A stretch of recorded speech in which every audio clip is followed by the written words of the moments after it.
Hello, good evening, it's Friday again. Welcome back to Easy 8's Online Painting Club. My name's Danny, as always, and for the next 2 hours I'll be sitting here painting some of my miniatures, or one of them at the very least, and you can come and join me because it is the quintessential place online for you to have some company and get through your grey plastic too. Last week I've been painting up this King Tiger 3D printed, gifted to me by one of our guys in the live chat, Stafford. Thanks again. I'm going to keep on saying thank you while I'm painting it. And today I'm going to be moving on to some camouflage, which is uncharted territory for me. Well, a little bit. I'm very lacking a lot of confidence with camouflage, so today's going to be very good fun. I'm a little nervous, a little bit apprehensive about it, but I'm just going to go for it. Just going to have some fun. If you are painting something this evening, please do let me know. It is a painting club after all, and if you are working on a project, you might not be painting, you might be making something, you might be painting on a canvas. In fact, do you know what? If it's anything hobby related and you just want some company, want some inspiration perhaps, then do let us know what it is. Come along, drop it over here in the live chat if you want to. If you're a little bit more shy, you can put it down there in the comments section, or if you're watching it back on the replay, then that's definitely an option for you too. I'm just going to knock off my compressor down here, which has decided to jump in the middle of my monologue. And of course, if you do like what we do here, please do subscribe to the show. We've had an influx of subscribers lately. That was quite difficult to get out, but I got it out in one go. Yeah, we've got 164 subscribers now, so thank you very much. Welcome to the show, and I genuinely, from the bottom of my heart, hope that you find something valuable here for you. I hope you find a little bit of entertainment, maybe make some new friends over here. I'm pointing over there, but they might not be in the live chat on that part of your screen, however it works for you. If you're just looking for some company, maybe you've got like a victory that you want to celebrate, come and let us know. Tell us all about it. We're not just here on YouTube, we're on Facebook as well. We're also on Instagram, where I haven't been really active for a while, and I keep on saying I'm going to, and then I don't. So that's constant, at least. And also, you can join me and anybody else who comes along after the show at the Easy 8 After Party on Discord. Links to all of our platforms are just down there, with a load of other links for you to go and have a look at people who I like. So go and check them out. Let's have a look at the live chat. We've got Adrian, we've got Kess, we've got Jeff all joining us this evening. Hi guys, thank you very much. Perhaps the live chat room will get a little bit bigger as the evening goes on, but it doesn't matter if it doesn't. We've got Adrian saying evening all, Kess is saying hi all, and Jeff Lacey, oi oi oi. Yes, Adrian, Jeff is back. Last couple of weeks, for those of you who don't know, Jeff is my dad. Hi dad. He owns and runs Purple Lion Creations. Go check out the link below. Gratuitous, unscripted plug for your business there, Dad. Lately, he's been having problems with his email account and has been coming on with my mum's name, Lorna. So, yeah, back to being my dad again. Kes says, I'm applying decals tonight. Ooh, interesting. Let us know how that goes. Is that going to be going on your new clan mechs that you've painted up, the silver and red ones? That's going to look cool. Hi. Adria says, with the imminent release of the Deathwing box set, I have been working on my Deathwing before reinforcements arrive. Ooh, I've got one of the Joy Toy Space Marines. I'm just looking at it. It's up on a shelf just behind me over here.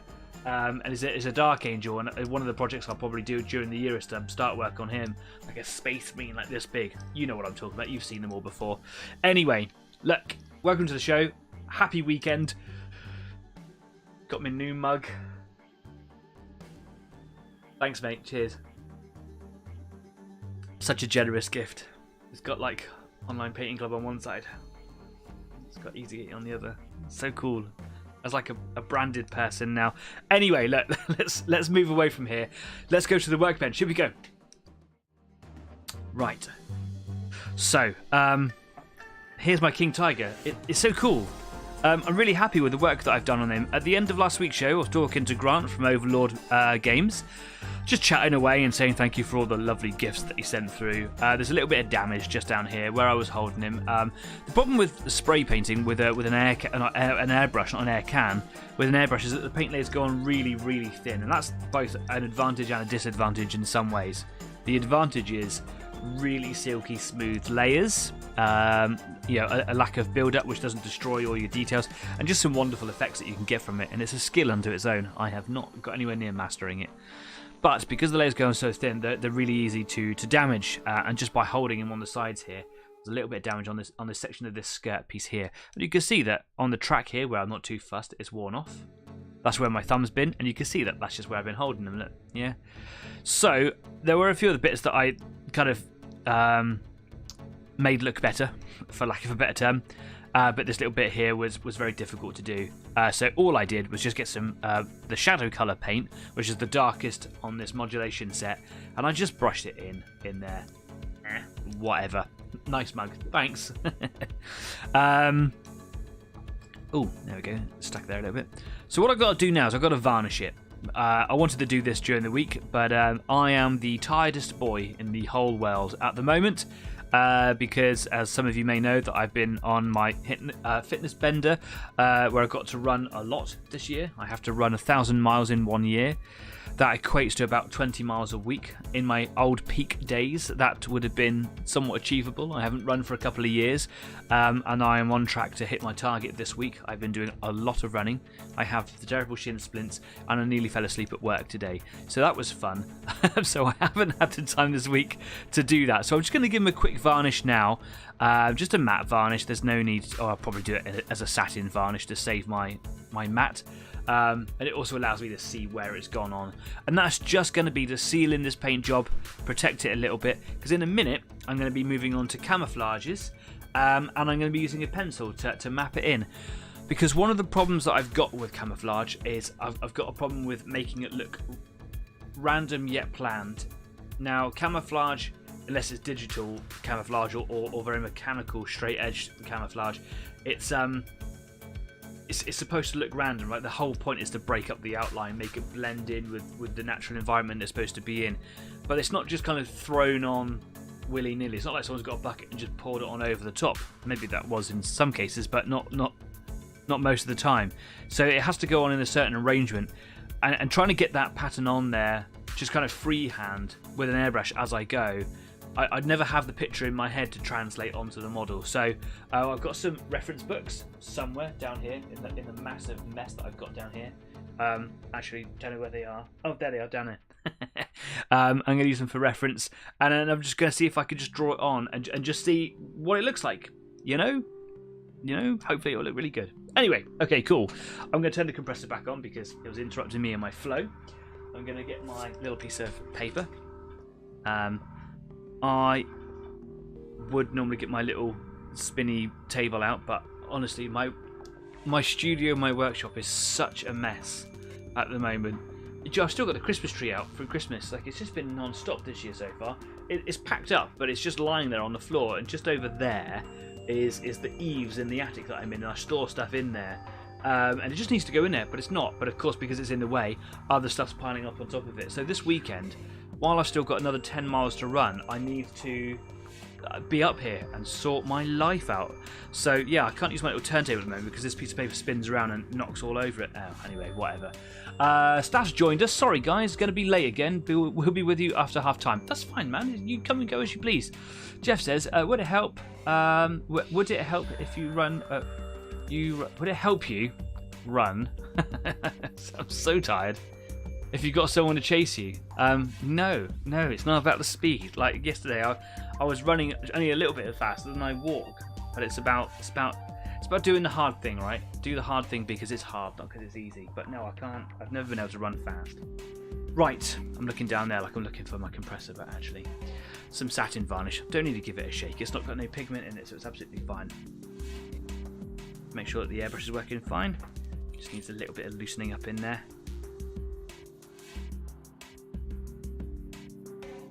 There we go. Do you know what I'm going to do? Just because it feels a little bit stiff. Even though I did give it a good clean last week, it's probably got a residue in there. I'm just going to quickly remove the needle. So, I'm just going to push that out. Because sometimes, yeah, just a little bit on the needle there. A little bit of build up still. So if I just pull that right out, yeah, it's just a little bit of stuff that just stuck inside the seal in there. Nothing major. What I do is I just get a little bit of cotton, move him out of the way a second, and I'll get a little bit of cleaner, just some neat cleaner here. I'll just put a drop of it on the cotton. Well, I'll just run the needle through it a couple of times. So there we are.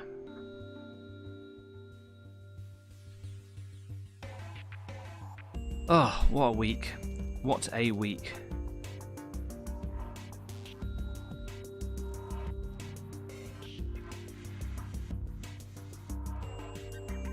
So all the running is going well. I was inspired by a colleague at work who did the challenge himself back in 2022. and he's former Iron Man, so very, very fit. And he's a little bit younger than me as well, and that, I think, does go a long way. And he was just telling me this, about his progress over a meal one evening at his place, at his house. And I thought to myself, I'm going to do that. So he inspired me to do it. Do the hard thing because it's hard. So here I am doing it, and he hasn't run really, like only occasionally since, because he did the hard thing. Why do it anymore? And he's had a little baby since as well. Well, he hasn't had that, but him and his partner have had a baby. So he's not like running all the time, but he's seen how good I'm doing and the attitude that I've gone with it, and it's inspired him to go and do it as well. So he's doing the challenge again. We're doing it together and comparing results with our little watches and stuff. He's a very good runner. I am not. And if I hit my weekly target, I'm allowed a bit of cake. It's nice, isn't it? Right, airbrush is running well. That's good. Let's put the cleaner over there. Let's get some satin varnish out.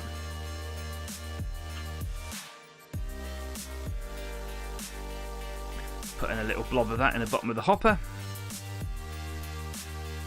I'm going to just add a little bit of thinner, just one drop, because it does help it. It's such an aggressive material is the varnish, and it can come out quite lumpy. Sound effects for you. And just by diluting it down, just makes it spread out a little bit more, makes it flow a little bit better. I like using flow improver in it. Thinner seems to be the best thing for it. I could turn the pressure up a little bit as well if I wanted to, but I'm sure I'll forget to turn that down if I did it that way. So I thin it down just a little bit. Right, let's take the turret off, and let's get those delicate side skirts protected a second.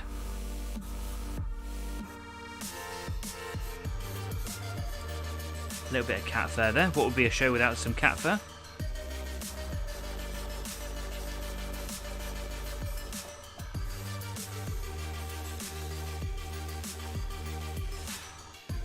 Nice. Let's do the front glasses there. Let's turn them around and do the side skirts on this side. Tilt them up a little bit because I can do the wheels at the same time.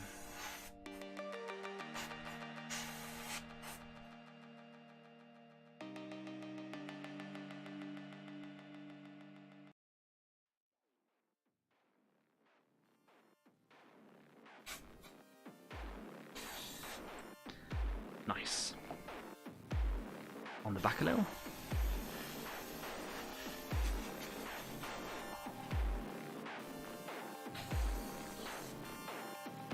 Still got some varnish in there, it's a bit bubbly. I know, I've run out, okay. Like I say, you can go through it quite quickly. So again, just a good dollop. I've still got to do the turret.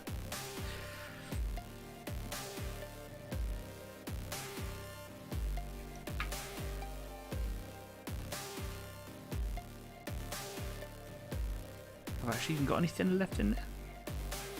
Didn't look like it for a minute.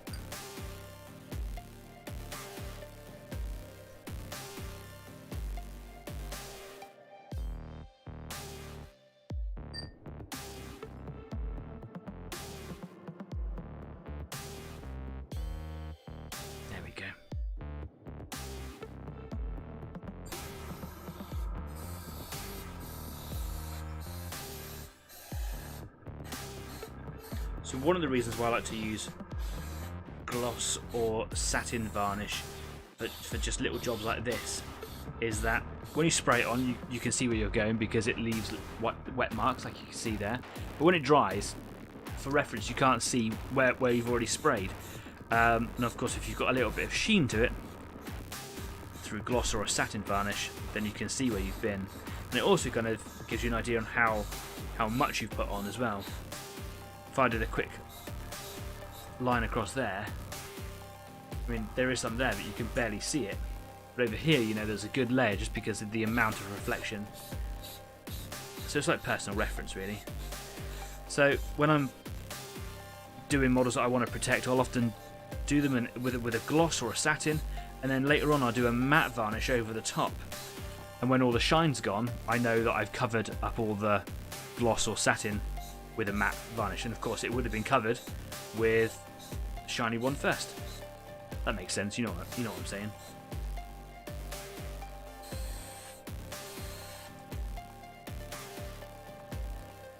Today, I'm going to be struggling to make sense. So, because I'm really tired. So just bear with me and have a laugh. Why not? People have been laughing at me all my life. I'm used to it. That sounds really sad, doesn't it? It's not like that. Jeff says, I'm working on the design of a salute piece. Shh, it's top secret. Oh my goodness. Oh, I'd love to know a little bit more. Let us know when you can. Kaya says, nice. Table of Horrors. Good evening all. Hello, Table of Horrors. Nice to see you again. Thanks for coming along. Hope you're doing well. What are you working on this evening? You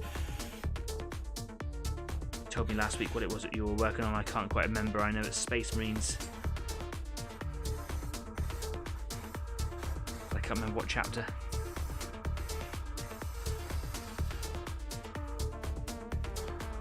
Running out again. I never gauge it right. There we go.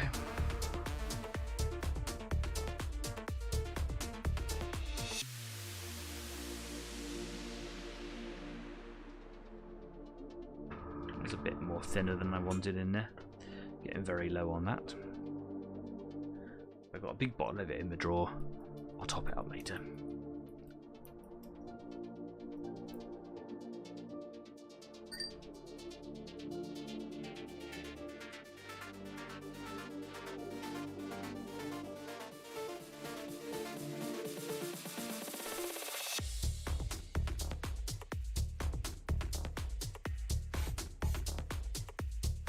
Even though you're not going to see the underside of it, it's nice to protect that paint. I painted the underside of the turret in the shadow colour. In case you do see it at any point, it's hidden away, right? Doesn't need anything more than shadow.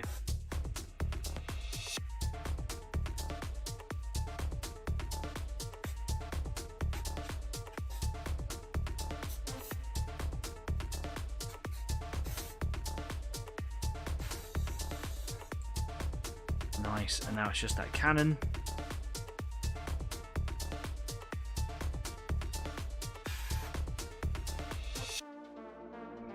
And I'm going to have to let that dry for a second.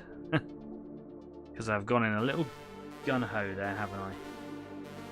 Ah, do you know what? I'm just going to let them both just dry just for a second. Because I need to turn that one upside down as well. So I will just give it some cold air while I read out the live chat. Table of Horror says, working up and finishing my second mark for Blood Angels Tactical Squad.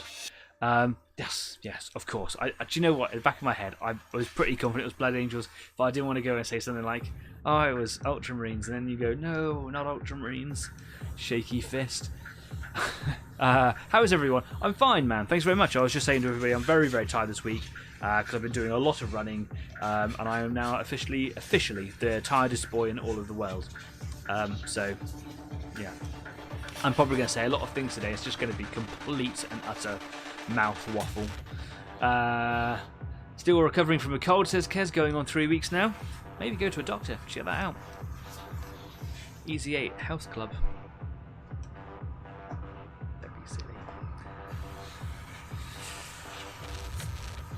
Table of Horror says, I have also leveled up. I've discovered the use of Tamiya panel accent thinner. Thingy. Okay, then I'm sorry to hear that. Wow, cool. Do you know, I've actually been wanting to get an opinion on that and test it out and have a go. So it's the panel liner, yeah? So it's like a little pen, and you drop it into the little panels and it just outlines everything, and it's often oil based. Is that correct?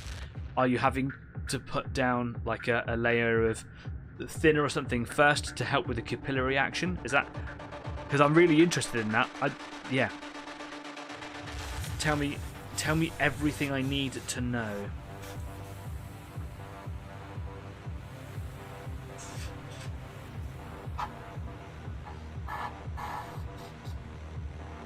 I have run out again. Wow. Varnish, man, it just flies.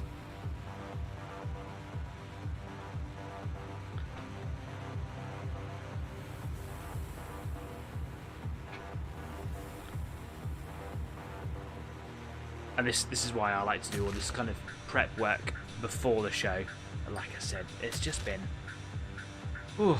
And this morning, I realised that I left my car lights on overnight. How I did that in the dark, I will never know. But did I have a flat battery this morning? Yes, I did. Did my boss come and rescue me with jump leads in the company car this morning? Yeah, he did. A shout out to anybody who knows my boss. Matt, you're a ledge. Thanks, pal. He does not watch the show.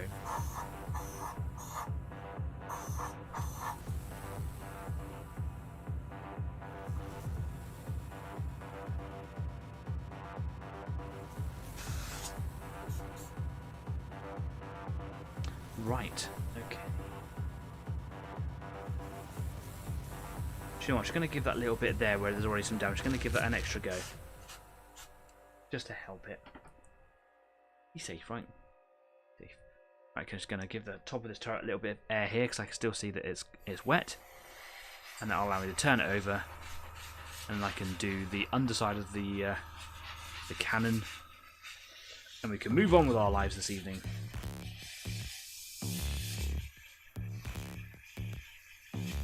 And in the second half of the show, after the intermission of course, I've got a really fun thing to show you. I'm very excited.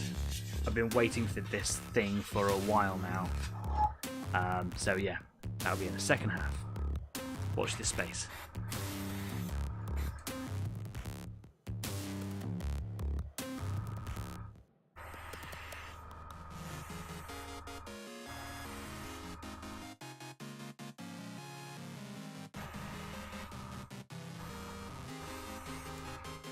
Nice. Right, we're done. Let's put that down. I'll just get rid of this varnish. Lush. Let's just give that a bit of a purge out.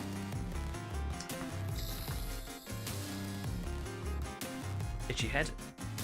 Ooh.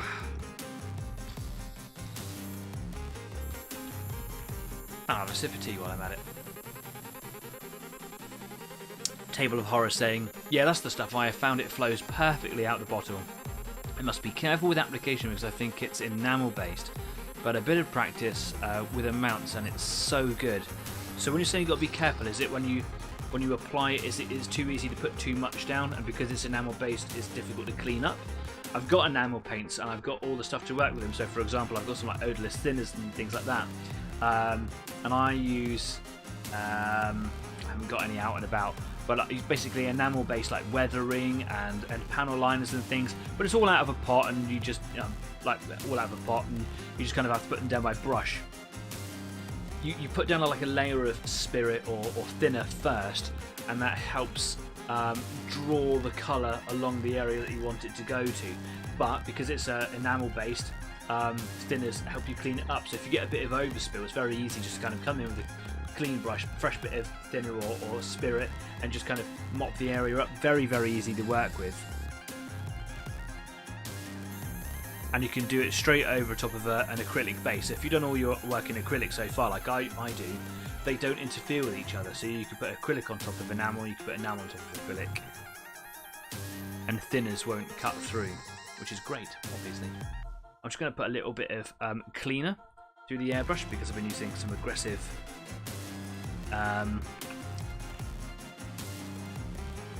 varnish. I told you it's going to be mouth waffle. It's trying to run a professional outfit here. God, I'm rubbish. Thanks for coming along, guys.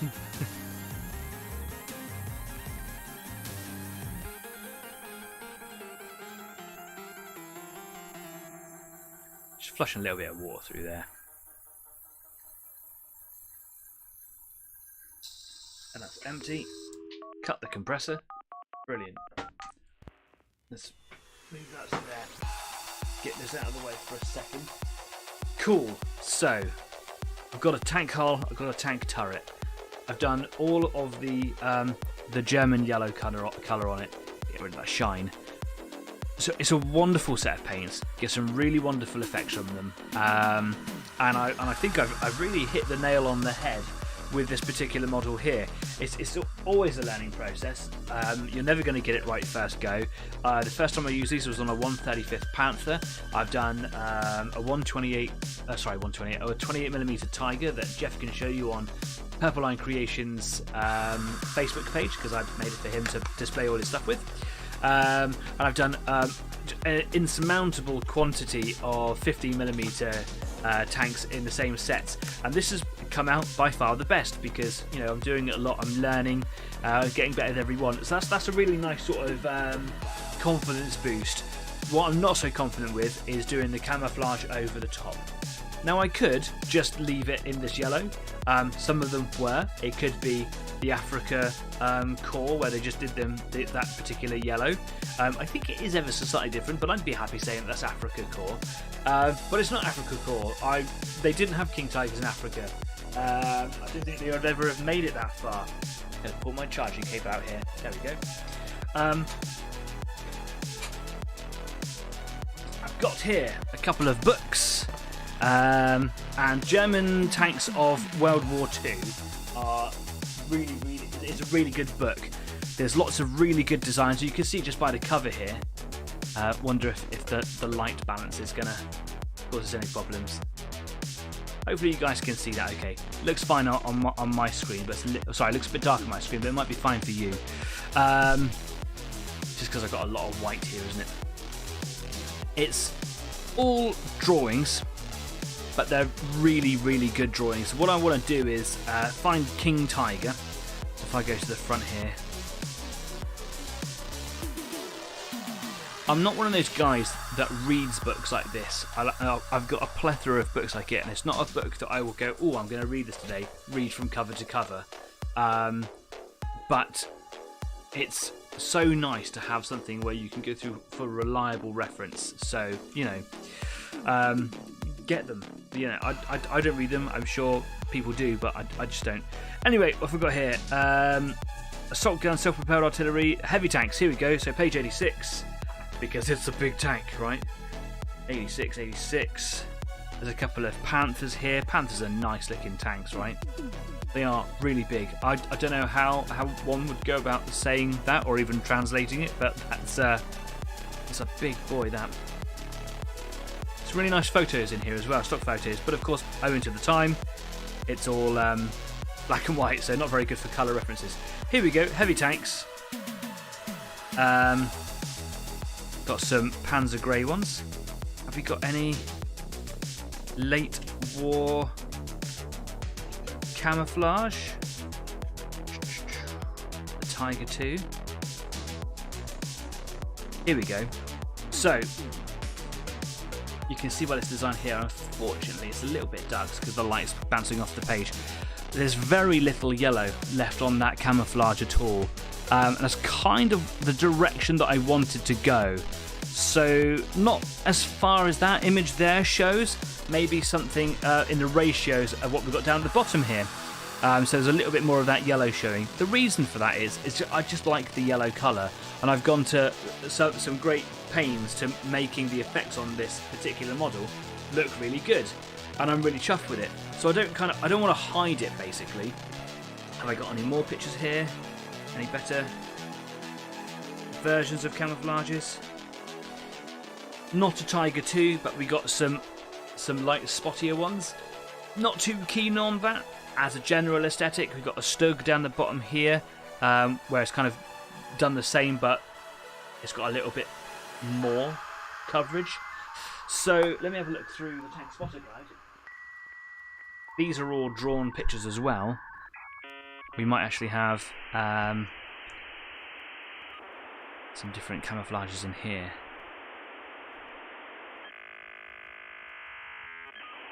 Some really nice pictures. So here's a Panther, for example. Now I did a 1/35th build and did a very, very similar design to that. It's a little bit lacking in the amount of colour that I want to put on there.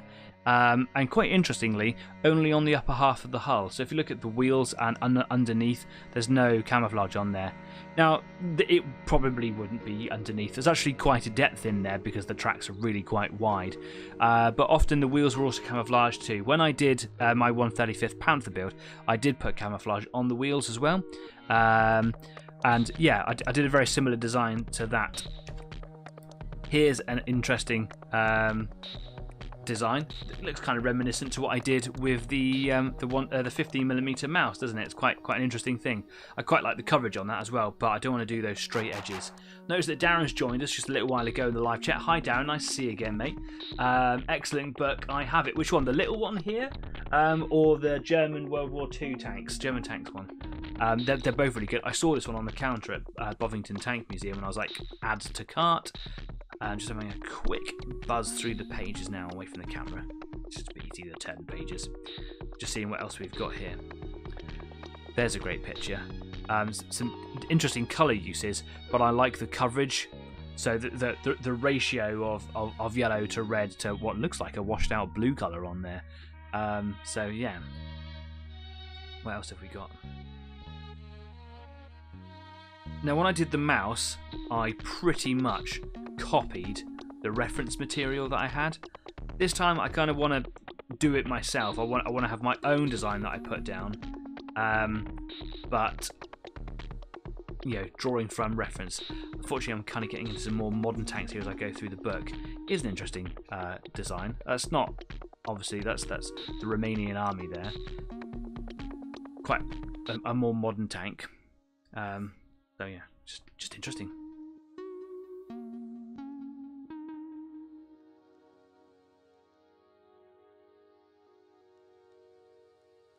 So I'm going to use this picture here as reference. Obviously the colours are different. It is a King Tiger. And the colours aren't what I'm going to do. But I'm going to kind of just keep this page accessible so that I can have a good old flick. You know, I can have a good old look at it. I'm just going to leave it on the side so I don't have to flick through it all the time. And I'm going to try and pencil in some marks and just see where we go. Now I've also got a modulation set for the camouflage as well.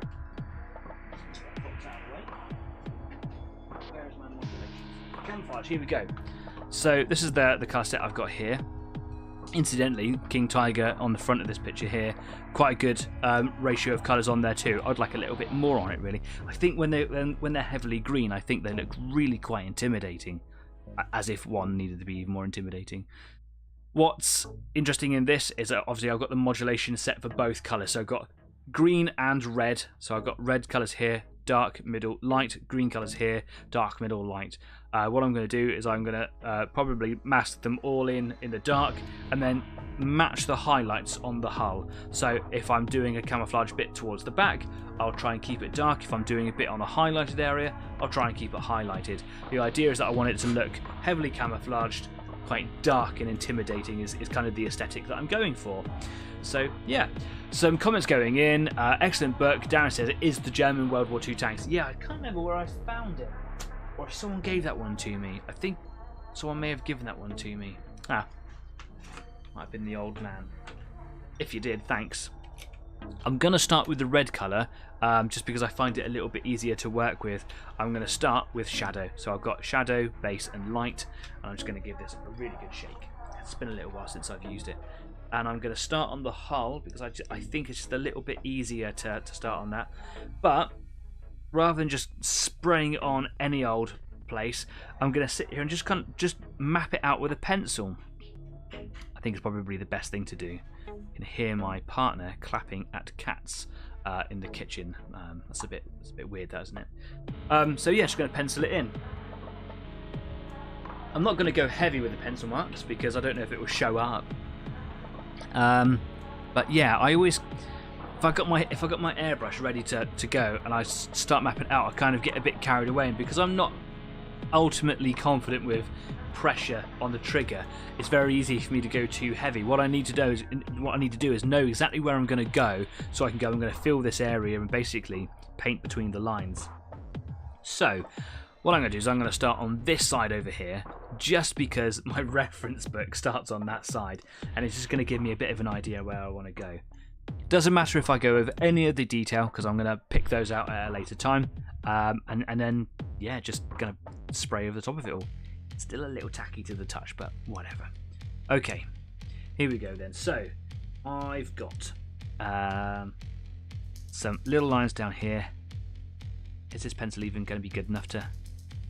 I've got a pencil, but it doesn't want to actually draw on the model. Have I got any other pencils here?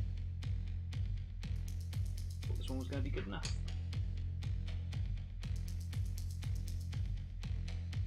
I don't have any more pencils. Okay. Suppose I'll have to learn. Maybe if I just sharpen it a bit of a better point on it, maybe it'll be a bit easier to use. Bit of a hard lead is all. That's something I didn't think about before I started this project.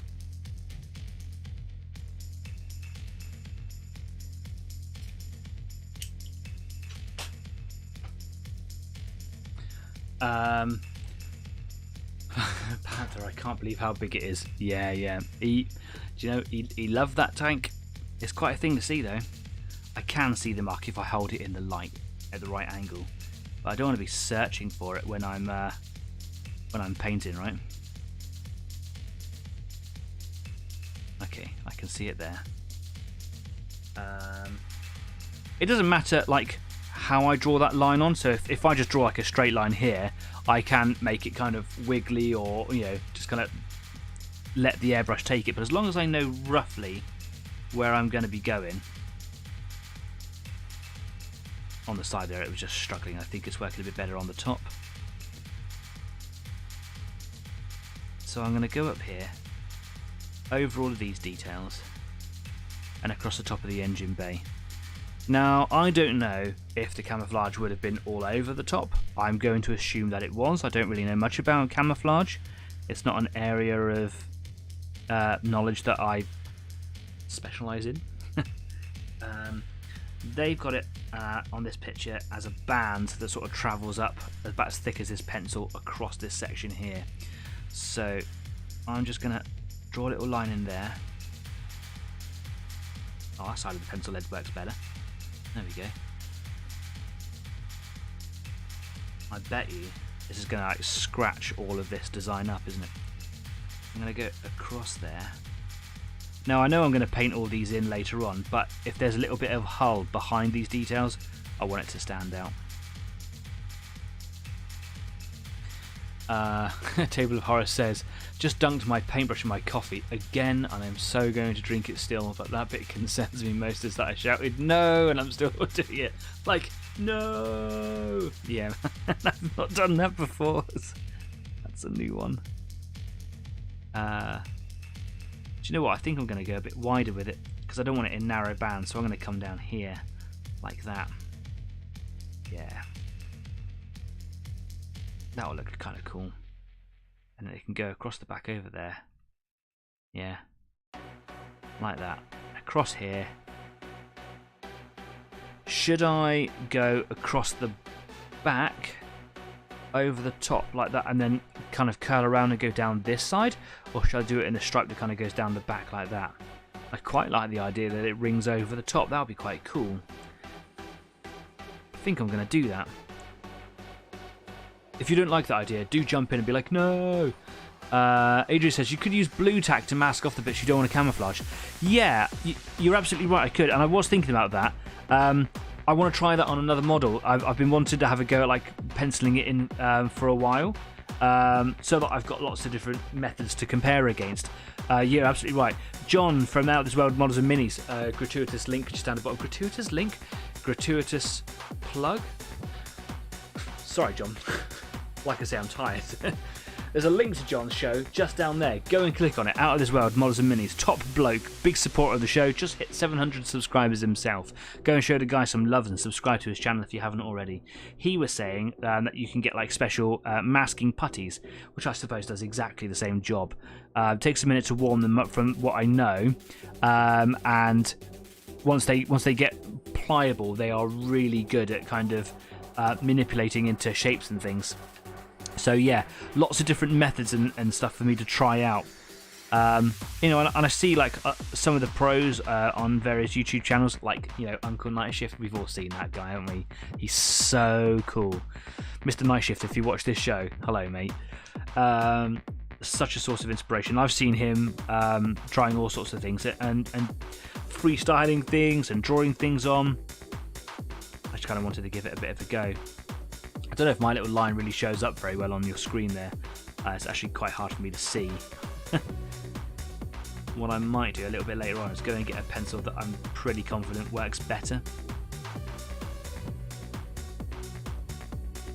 What I'm going to do is have this line coming down here, and rather than having like a narrow band, is I will do quite a wide band on that side, just to make each side different. So we've got a narrowish band here, travels up, where's it go? Goes across there.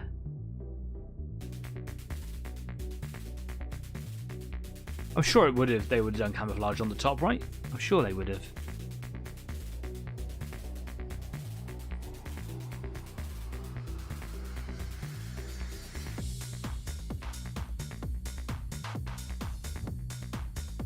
There we go, somewhere like that. So it's coming across around the back here, just there, and then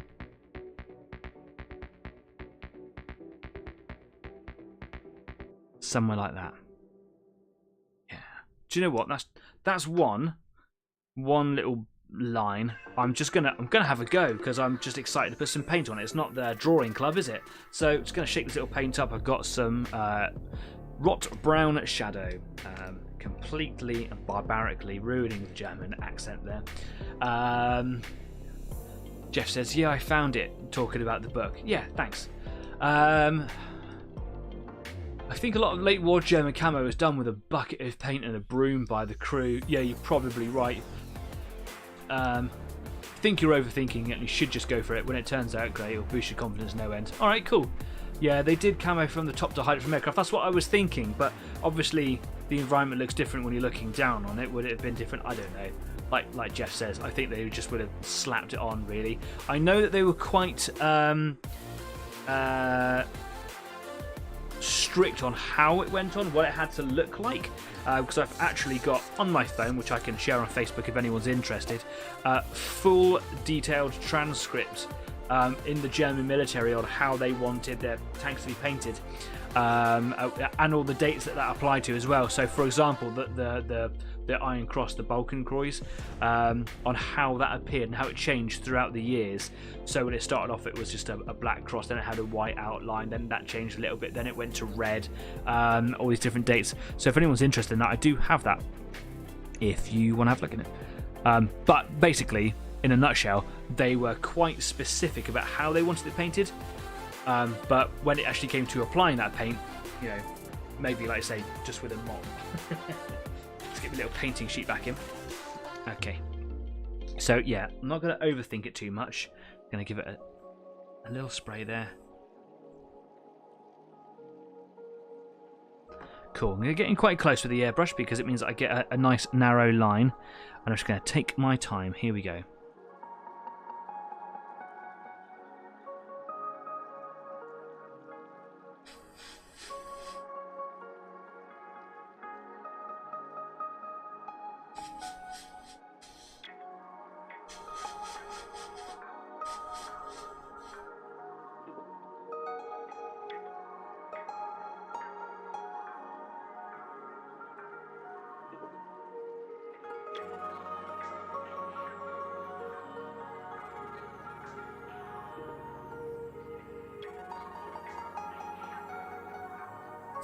Went in a bit too light there, and I just kind of got like a little drop that just kind of came out. My trigger's being a little bit stiff. Probably is a bit gummed up from all the satin varnish.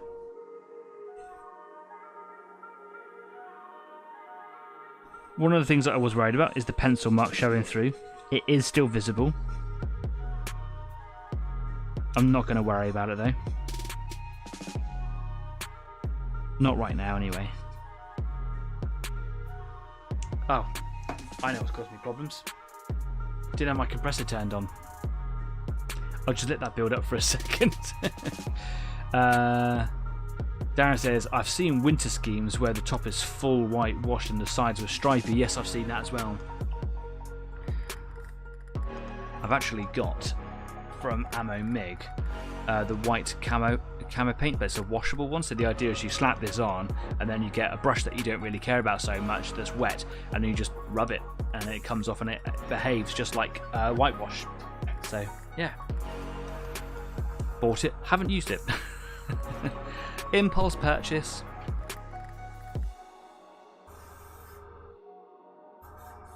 Here we go.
Take my needle guard off, I think,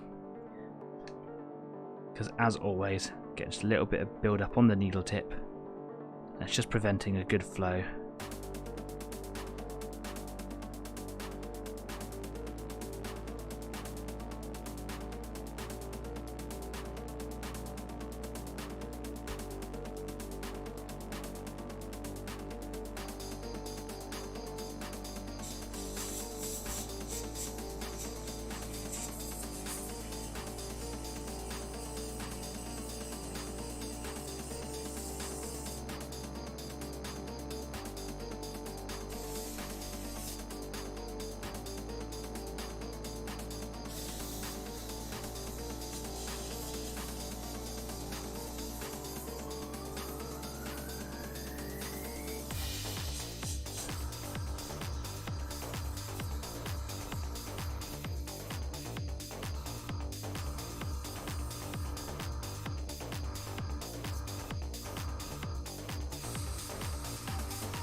Well, that came out a bit fast.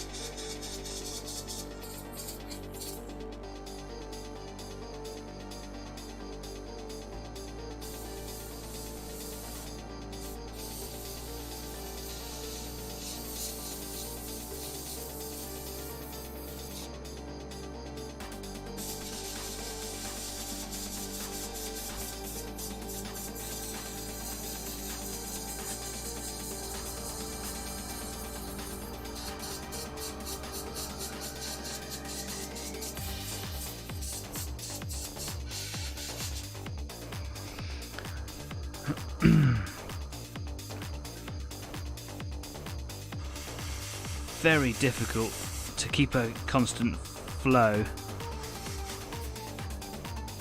and keep it not like blowing around all over the place. I don't mind a little bit of irregularity when I'm trying to make, you know, random looking lines. When all of a sudden you get like a surge that just kind of comes out, just kind of flies everywhere, and that can be quite frustrating.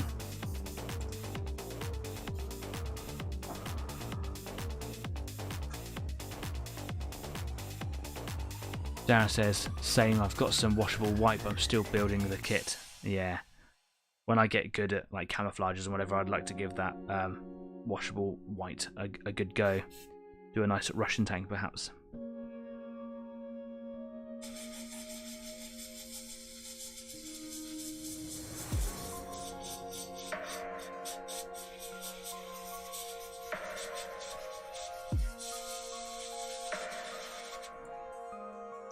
Paint has just gone dark. Like it's very dark here and light up there. The actual colour has changed. And that is absolutely the colour that I would want, rather than what's lighter at the top. Interesting, I wonder if I mixed it correctly. Or if something's happened to it. Or if I've just kind of got enough layers on it that it's gone dark. Interesting. Like I say, I'm no expert. And it's fun to learn. But if anybody knows why that's doing it, I'd be very much interested to hear why.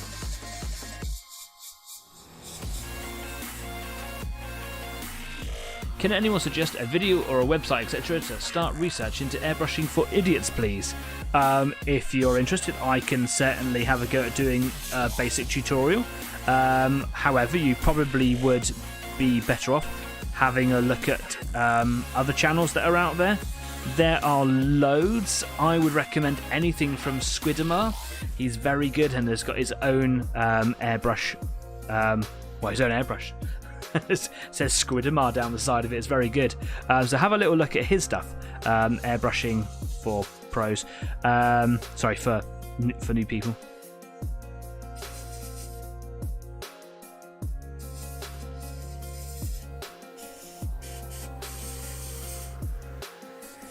I just ran out of paint. I have just run out of paint. Do you know what I'm going to do? I'm going to clean that out briefly. Where's my cleaner? And I'm going to give it an even bigger shake because I'm wondering if that the paint wasn't mixed well.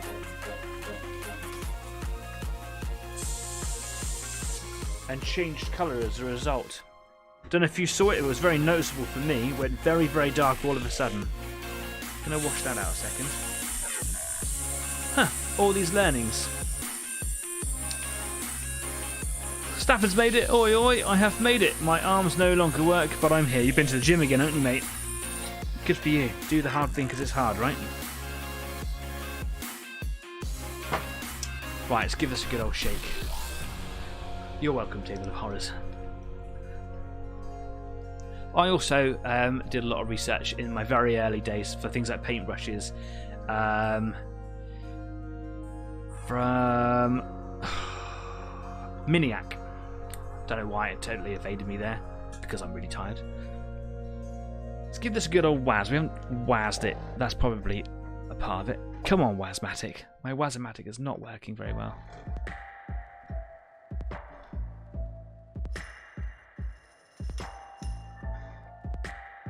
There we go.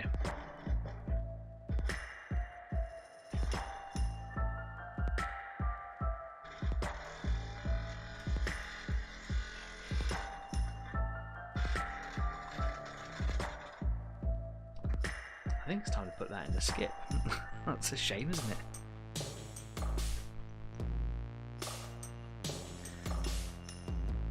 Not the best of starts, is it? We'll get there in a minute, I suppose. I'm just going to put 2 more drops in and just see how far that goes.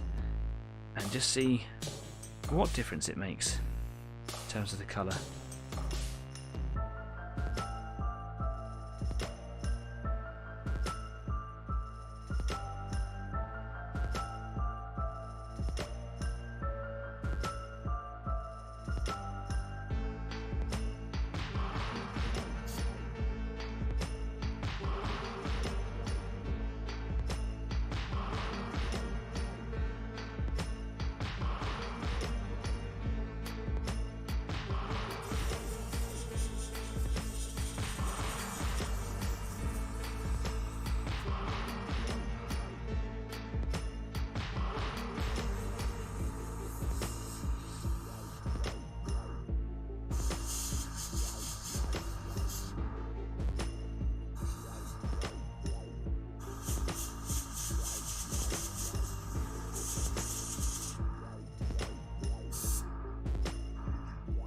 spider webbing there because I'm getting on a bit too heavy.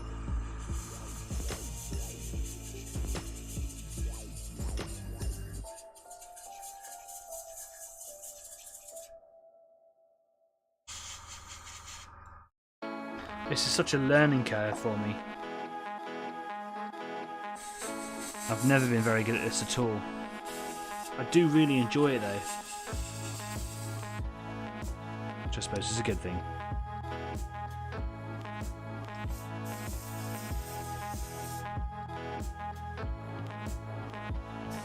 The colours always seem very, very bright. And that might be because it's going against, it's one colour going against 6 there. On, you know, all that yellow colour has been a build-up of different highlights and shadows, and I'm just kind of going in with one block colour.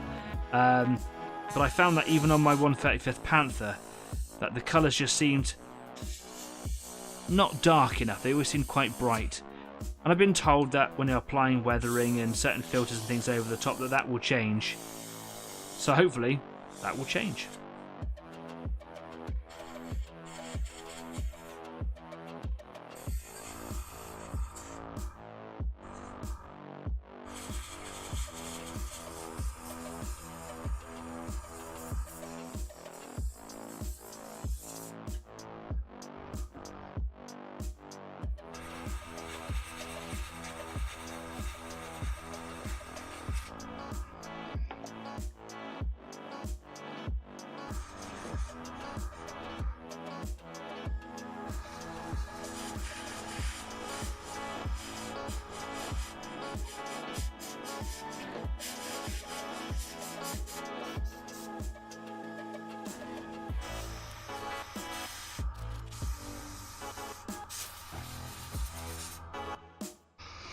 Okay, I've got a tiny bit of paint left in there. Let's just get that out.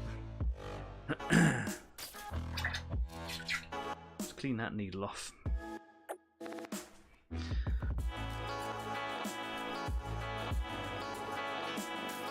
What I'm going to do during the break is I'm going to go and get myself a better pencil, because this one's a really hard lead and it's really hard to draw the designs on.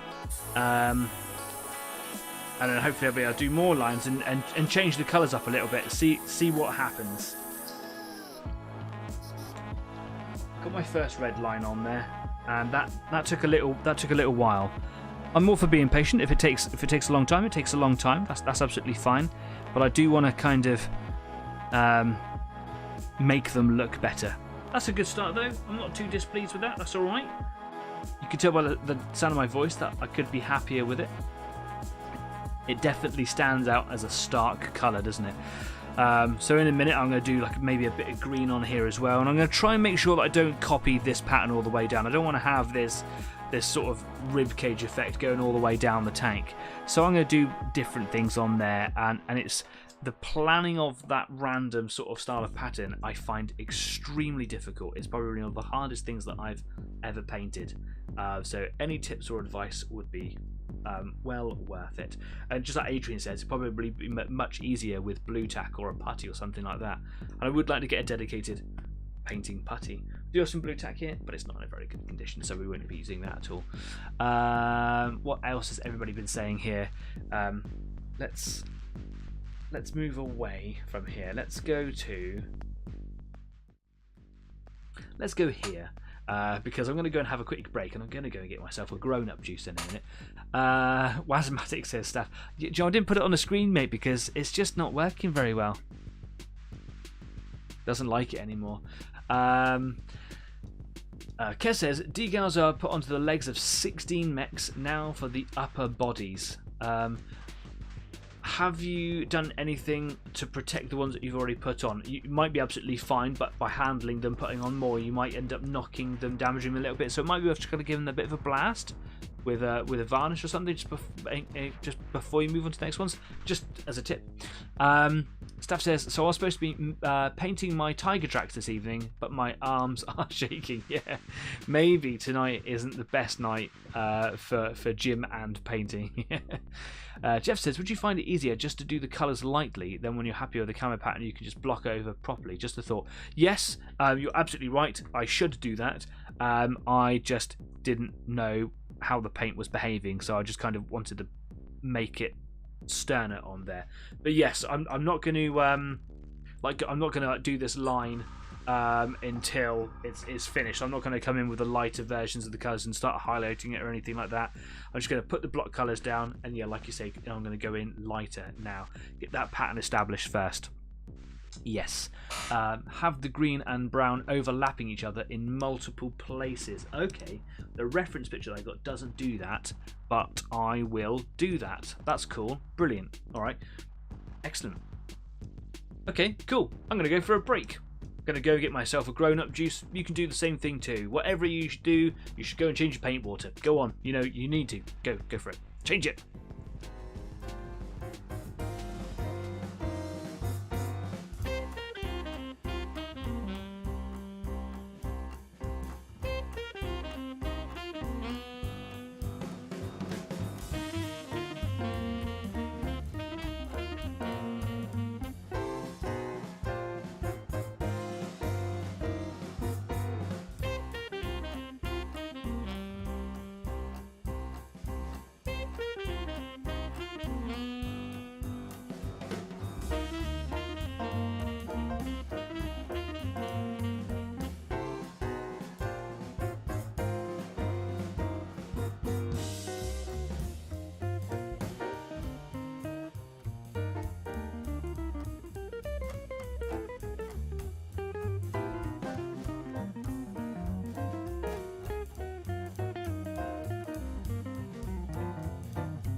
welcome back. Happy weekend. Got myself a grown-up juice. Cheers. That's absolutely everything that I needed today. Welcome back to the show. Hope you're having a good evening. I'm having a somewhat problematic but adventurous evening. Learning lots of new things. I'm definitely lacking lessons. That's what I feel that I need right now. Is someone to go, this is what you do, and this is how you do it. So it's quite an interesting adventure, learning kind of just on the fly. It's all very well having lots of reference materials and things, but there's such a diversity in the way that tanks were painted, and every regiment, every crew probably did it differently, especially at the end, towards the end of the war.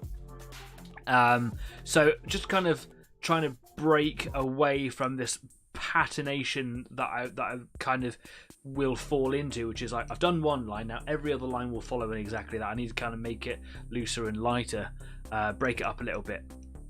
More random is what I need to do here. But I'm still having fun. It's all going well. I've got a couple of spots I've noticed on the red line that I've painted where the airbrush is just kind of just giving it a big blast, but with a little bit of layering over the top. That should disappear. Just very lightly marked in with pencil, a better pencil, much easier to use.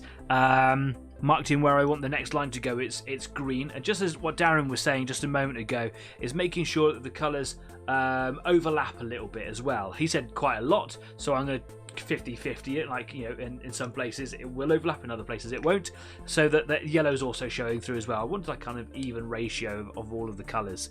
And the next colour I'm going to do is green, and I remember that being a bit of a bugger to work with, so we'll see how it goes. Table of Horror says, may I just compliment you on a very handsome looking pint you have poured yourself, sir. Thank you so much, cheers. I do love the golden ales. I do think that I have a slight allergy to yeast though, so that works out really well. Anyway, look, before we go any further, one of the things that I wanted to do right now is just to kind of show you the super cool thing. Now, I don't have a rig with a camera on the ceiling, so you can't see it all in the way that I would want to be able to deliver this to you. So I'm just going to keep you on this screen for a moment. I'm going to move my pint over here so there's a bit more viewing space left.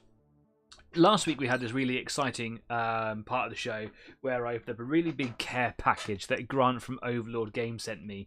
And it was just an insane amount of really cool and generous stuff. This week is a little bit different. I ordered this some time ago. It's my R9 desk lamp. It came earlier on in the week. I just haven't had the time to set it up. But I thought, do you know what? That's absolutely fine. I wanted to take a minute to show you, because one of the things that we talk about on this show is lighting solutions. Because this is a club, this is a humble club set up for the average painter. You could be anybody within that, in that group of people. You could be a pro, you could be just starting out, and this will always apply. You always have to have a decent workspace, and you always have to have a decent light to work by, because it's important to do that. Now, I've got loads of lights set up in here now. I don't have the overhead lights set up in this room. I've got a little fill lamp over there, a little bit of yellow light, and I've got a nice bright daylight bulb just here in front of me with these two little scissor boom arms with these little LED strips on the front of them here. And it's these are by Newer. I think it's pronounced Newer, but it's N-E-E-W-E-R. Newer? Sounds a bit weird when you say it like that. Now, they make lots of great stuff. It is very budgety, but it's very good, and it's got me this far. From the first day of running Easy 8, I've been using these things, and they are great. You can't run them off your laptop, even though they've got USB ports on them, because it doesn't have the power to do it, and they flicker. But they've done me for 4 years now, right? It was time to upgrade. This is a £250 painting lamp, or a hobby lamp, and here's Kez saying it's such a great lamp. It really is. I cannot describe to you the difference this will make to your life.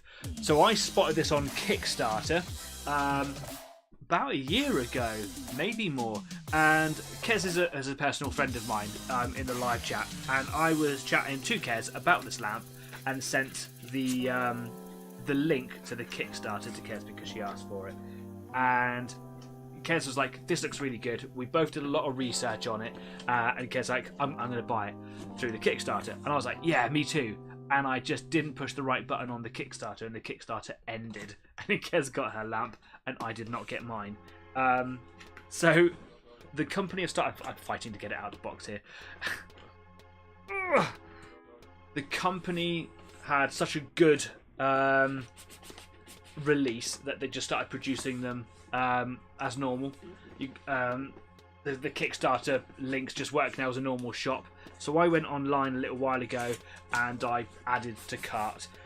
I got Kez to come up to the studio, who very willingly came along and brought her R9 desk lamp. Good lord, come on, there we go. Up to the studio, where we set it up in the environment that I've got, because even though this is a big lamp, there's a lot of free space here. It's the ergonomics of every desk is always going to be different, and it needs to work around my microphone, it needs to work around my paint setup, it needs to be in the room right, it needs to have a cable that gets to wherever it needs to go, and then it needs to go under and around my around the webcam. There was so much to think about, and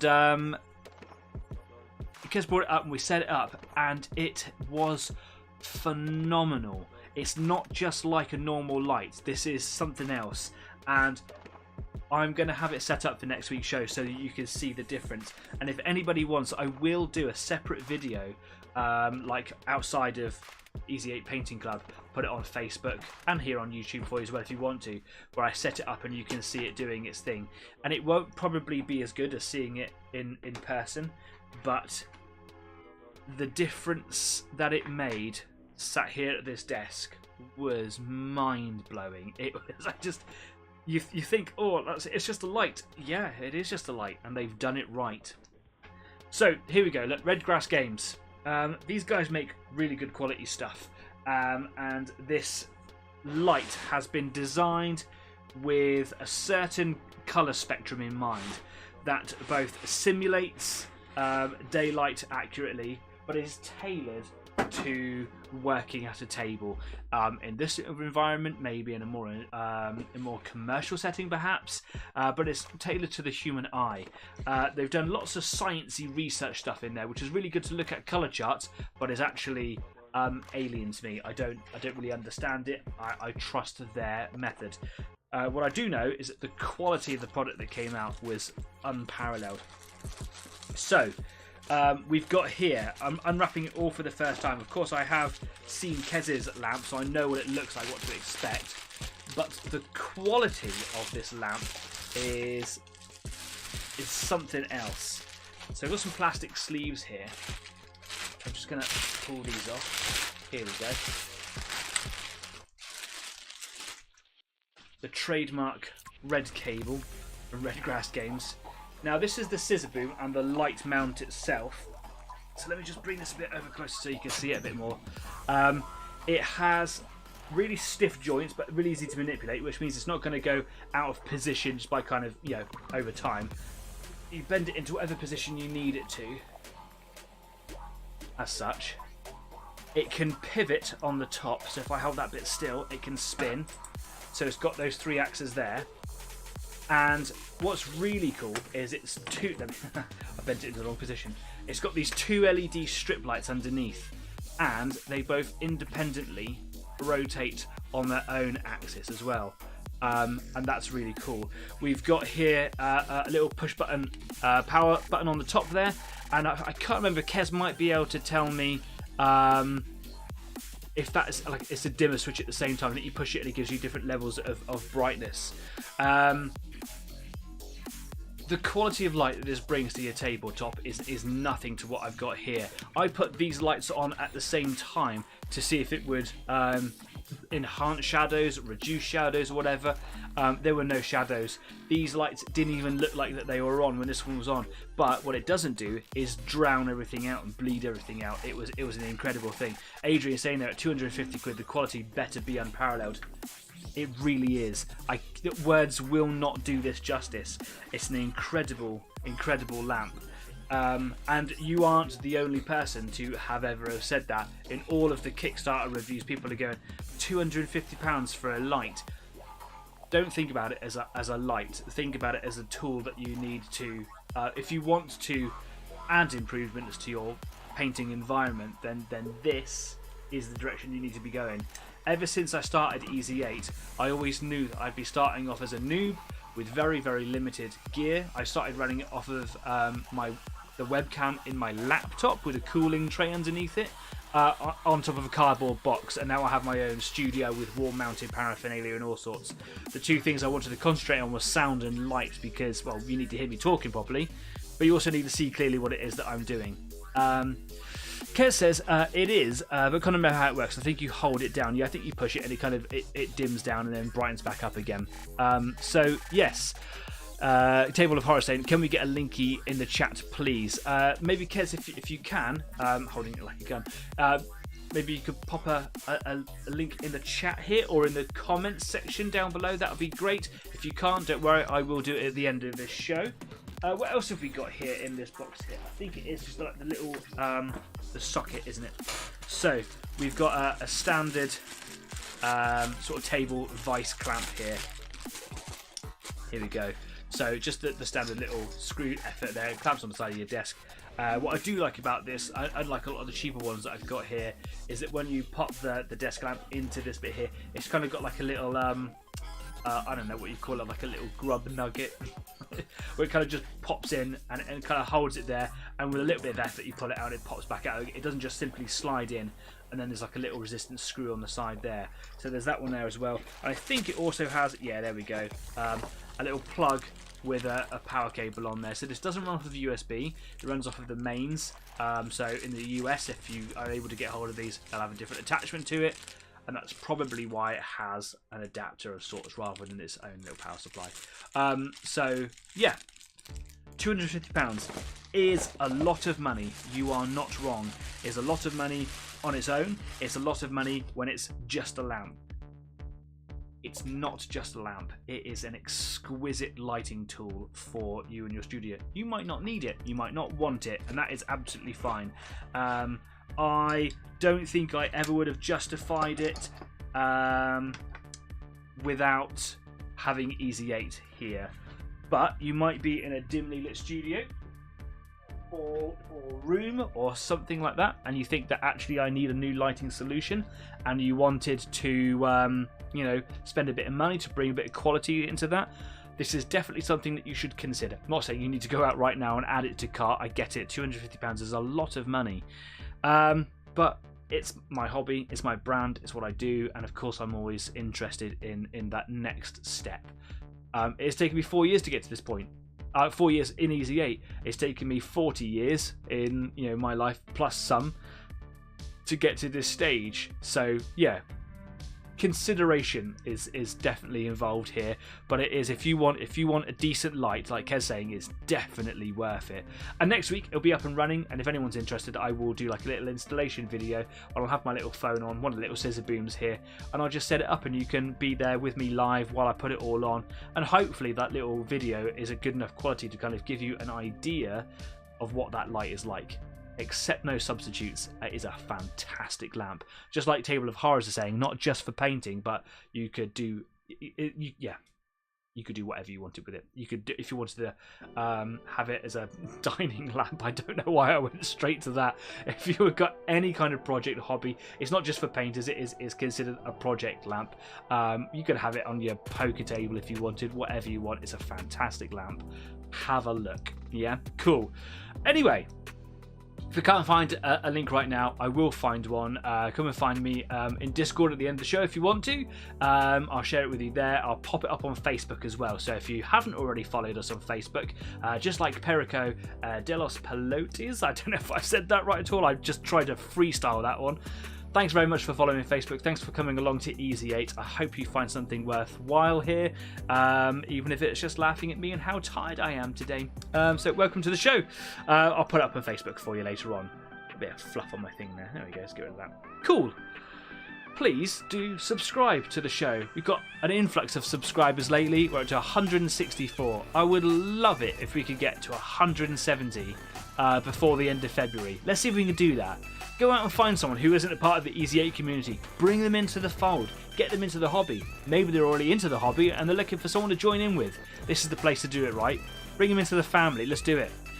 Tell some people at school. Tell some people at work. Print off a photo, a poster. Put me on it. Put you on it. Whatever. Easy 8. Let's get it bigger. Kez says, I used to really hate painting without natural sunlight. With that lamp, no problems. You can get daylight bulbs. Got one right there. Is using it to, to colour my face right now. And I always thought that these little lamps here were good enough. This is something else. It's professional. That's what it is. Anyway, let's get on with some painting. He says with beer in hand. Anyway, just like Kez helped me out, if there's anyone local to me who wants to have a go with this, or just to come up and have a look at it, I'm more than willing to help out where time allows. So, Table of Horror says, telling the people in the rest of my ward and the voices in my head. Yeah, please do. Maybe not the voices. Okay, cool. Let's go to a green. I'm using the dark red for a moment. Got some dark green here. Olive green, shadow. Well, they spelled it wrong on here. Sardo. Just going to give it a good shake, because we know what happens if we don't shake it. I'm going to pop it on the Wazomatic. Aww. Ladies and gentlemen.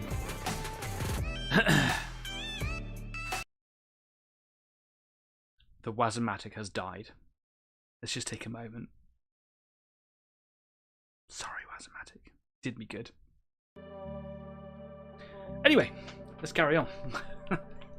We all know what happens when we paint in poor light, don't we, Dan? End up with a bright blue Civil War house. Yes, you do. Shall I tell the story? Yeah, because it's easier than typing, isn't it? So, Jeff, my dad, like I said at the beginning of the show, owns Purple Lion Creations, will make bespoke models, terrain, scenics, whatever you want, tailor-made to your individual requirements. And, not just because of my dad, he's bloody good at it too. Years ago, when I lived at home, Jeff, my dad, was commissioned to make a collection of buildings for American Civil War. All timber framed houses, and they look beautiful, but the customer required them very soon, so there was a very imminent time frame attached to this order. They looked beautiful. They were being painted in the warm yellow fluorescent light of a tungsten bulb in the 1990s household in England. They looked fantastic. In the morning, when daylight rose, they were bright blue. They weren't even like, oh, they look a little blue. They were blue. They were baby blue, and they all had to be repainted there and then. That was a frustrating morning over breakfast, that was. Ugh. Daylight bulbs. Get them. Sorry, staff. Yeah, it's gone. Let us push it. It's not working. It died. It's sad, it is. Goodbye, Waz. Yeah, bye, Waz. Anyway, let's get this green on here. You can see that I put a little pencil mark on here. So, even though it's going to go under the turret, it's a good opportunity for me to practice. So,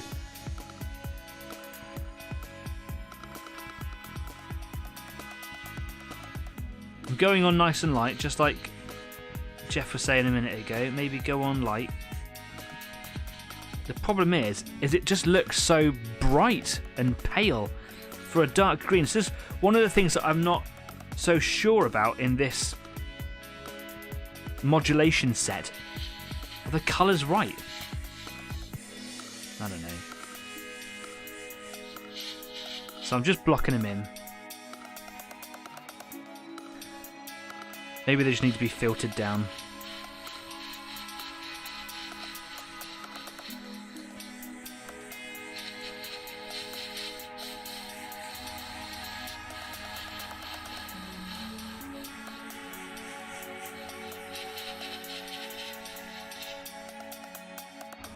Can you see that? You can just see that line just here. WIP? RIP? I'm Ron Burgundy. One of my favourite films of all time.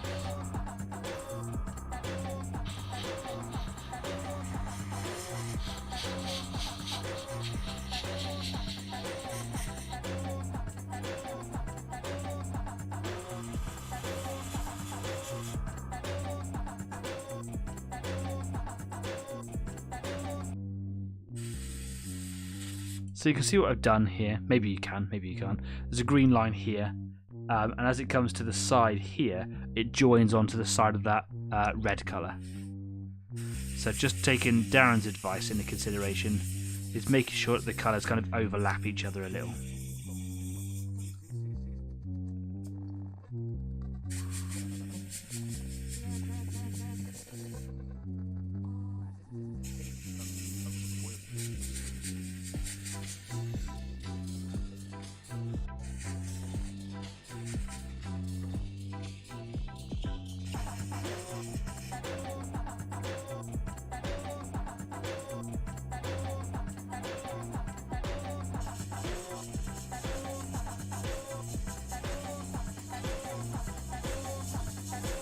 Got a good flow going on there.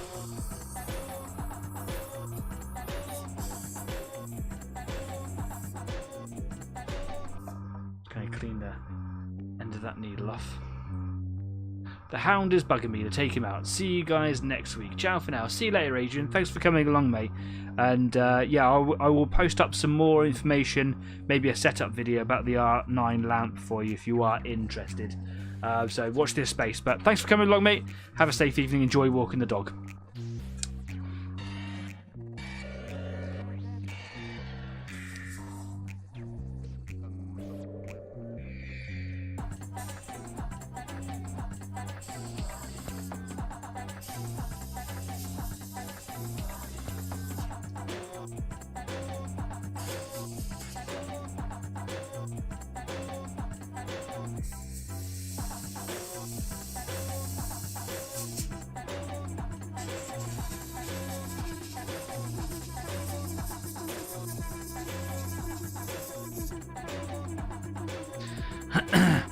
Do you see what I mean by the colour blends in so much of the yellow? There's no dark green to this at all. I can see that there's a dark green on the lid there, on the top of this paint, but it's just, I don't know, it's very hard to distinguish its depth, its darkness. So I'm going to come in now with a slightly heavier layer and just build up on that. I know we're saying like block them in lightly to start with. Just want to give it a go and just see how dark it becomes with layers. Bit of cold air now just to dry that up.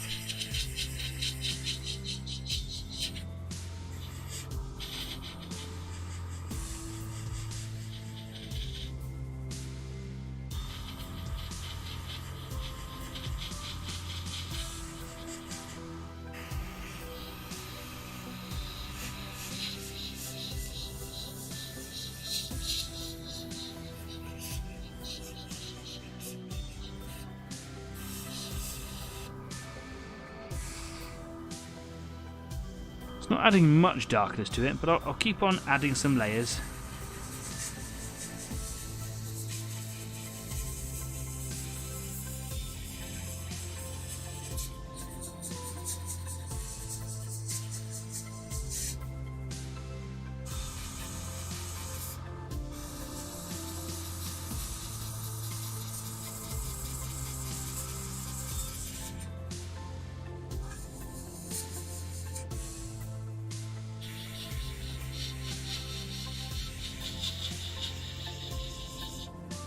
It makes me wonder if the paint is not mixed very well.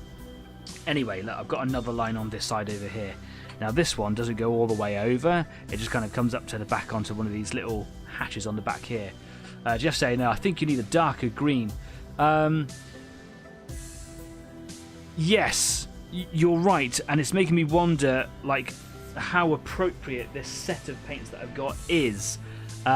People are saying that, you know, that they will change when you start adding filters to them. They do, but not that much.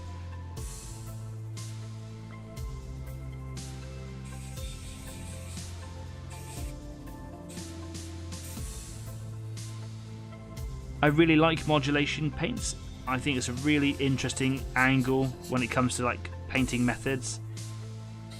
Painting with modulation and doing all the highlights and shadows, I find it a really involving and interesting way of painting, which is why I got this paint set.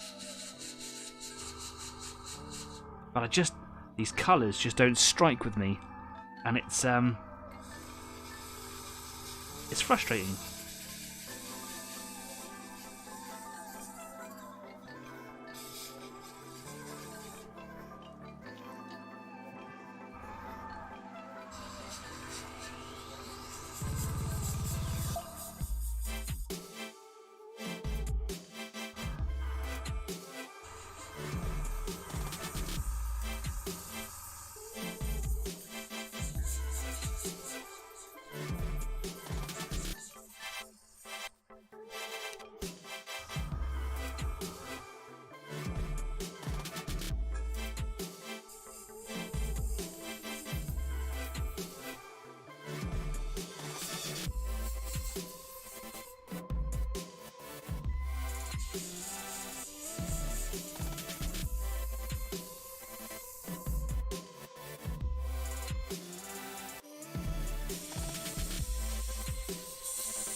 Difficult, isn't it? Because I can see it. I'll take some photos as well, so later on you can see away from the video camera how difficult it is to even identify where that green colour is. And that's the darkest of them. And from all the photos I've seen of King Tigers and late war vehicles, greens, this is very fluorescent. However, when I spray it down here, it comes out as a different colour than what it looks like on here, and I'm just wondering if it's just not shaken properly.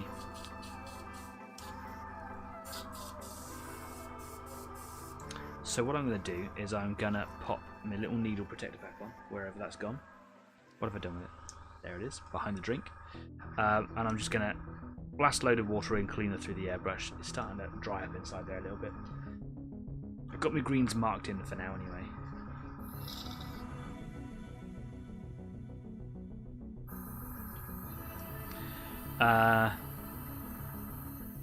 The paint is a shadow of what you expected. Sorry, Sardo. Yeah, it is. It's frustrating. Is that just the red and brown? It's just that the red brown is quite stark. Yes, you're right. So the difference between the red and the green isn't obviously just the colour. It's the darkness of that red. But even the reds aren't as dark as I think they should be. But it could just be any number of things. Like I say, it could just be the fact that I'm not shaking the paints properly. So what I'm going to do, I'm going to go a little off script here. There's no script ever. Okay, there's never a script. I'm just going to pop him down over here for a second. In a shadow, I can see the green a little bit better. Maybe it's just the fact it's going against a yellow background. What I'm going to do is I'm going to open this pot. I don't have any little ball bearings to chuck in there, although that might be ideal. Excuse me, I'm going to give it a stir. I've got here some old skewers and stuff. Somewhere.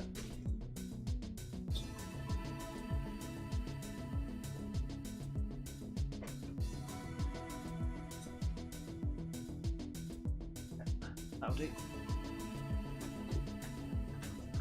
Okay.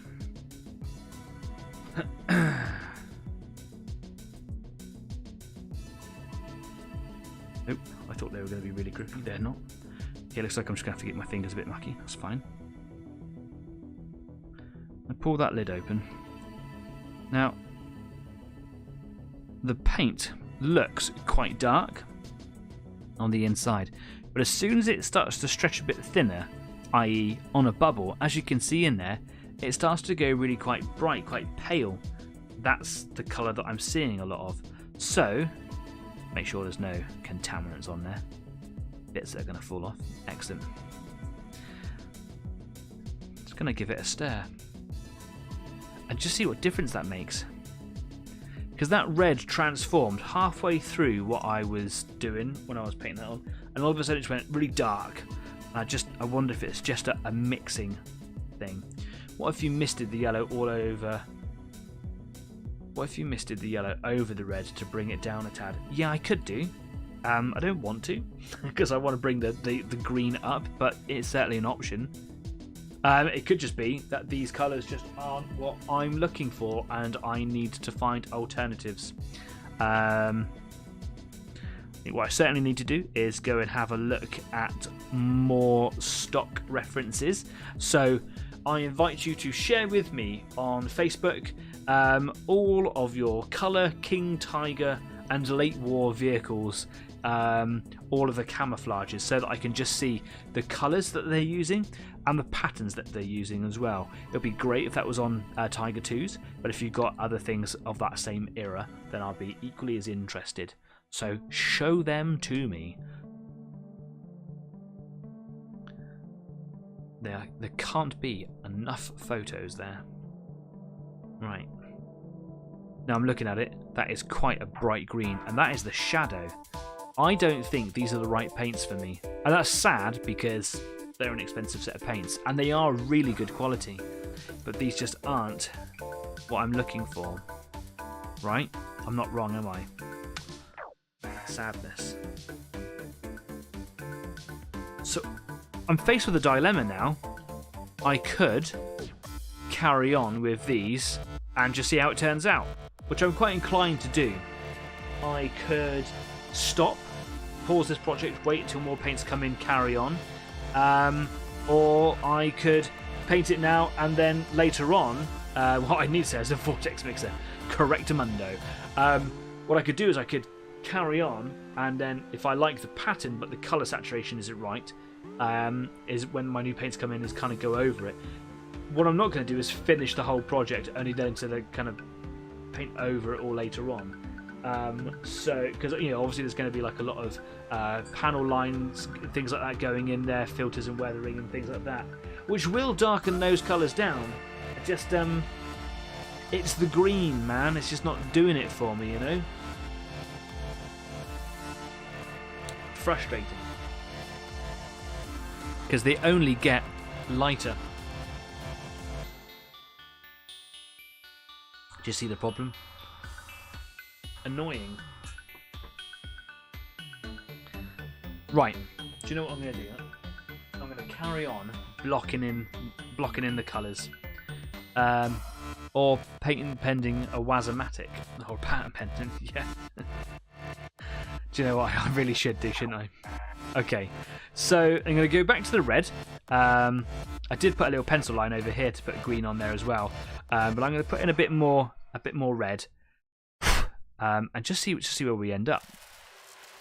It might be that green really stands out if we've got red either side of it. I don't think it's going to. Even on my 135th Panther, which is up there and kind of out of the way, while I am proud of the end product, I was never happy with the camouflage colour. So, yeah. Let's see where we go. So, okay. No point in whining about it. I'm going to leave a big yellow space here.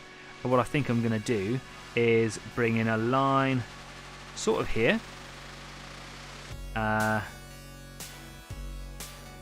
Across the skirts that way. And it will match into that green line there. And I'll have that like that. Yeah. Going across there. I'll have it come off at a different angle just to break it up a little bit. Can go over here, and I'll end it there and maybe blur it in with some green on the other side later, perhaps. Let's do that. This is the bit that I'm not comfortable with, you see. I find this very peculiar.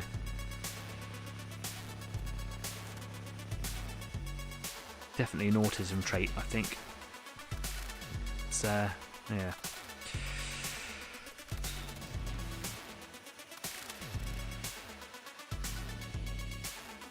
Something like that. Okay. I'm just keen to just keep on painting. I enjoy that process. I wonder if it's because the lead came out of the back of the Wazomatic. Let's see what happens. Can I... Is it... No, the light sometimes flickers on. Dead. He dead. Ugh. Okay. Just some vigorous shaking then.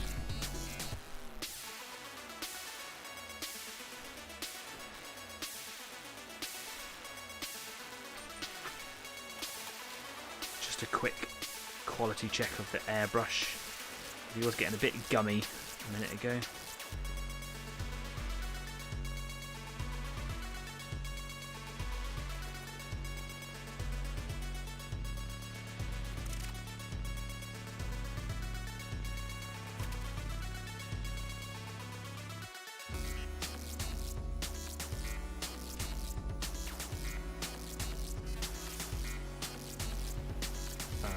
Some cleaner.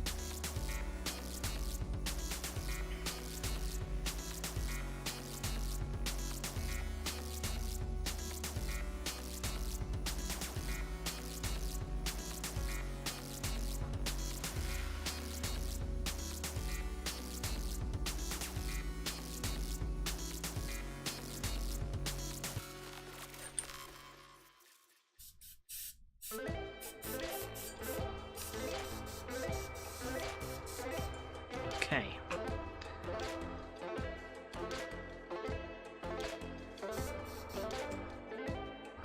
Put a drop of water in there just to get rid of the clean light, just put in the nozzle. So all I did then, just because I knew that the nozzle was getting a little bit gummed up, is I just put like a little drop of cleaner directly into the nozzle, push the needle into the back of it, and just hope that it unbunged it, I suppose. Because there's cleaner in there, I always like to put a bit of water through afterwards because I don't want that cleaner breaking down the paint whilst I'm spraying onto a model. I'm going to do a sneeze, bear with me.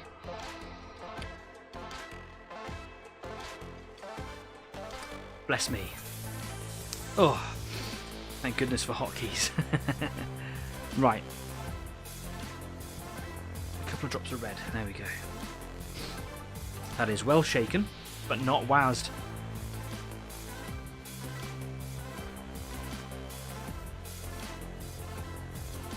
Okay, here we go.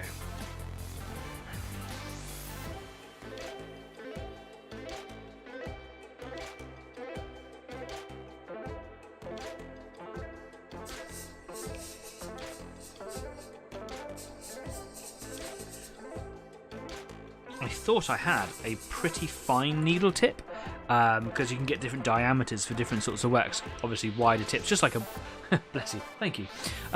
Just like a brush, you can get wider ones for doing larger spaces, then you can get smaller ones for doing more detail sort of work.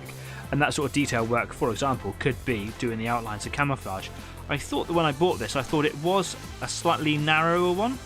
I remember having that decision to make when I was buying them, and I can't remember what decision I went with. I think I went for, in the end, and judging by how this paint job is going here, I think I went with a slightly wider one because I do more sort of just general work with my airbrush than I do detail work. And I think I need to get myself another needle, sorry.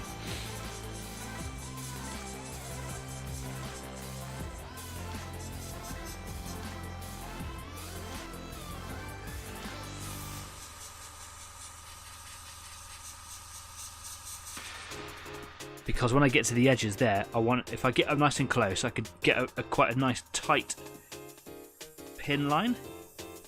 But with this needle, never really fine. It's always quite wide.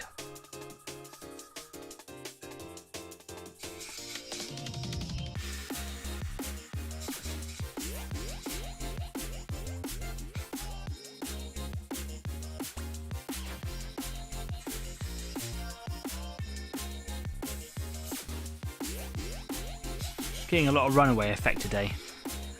Oh, frustrating.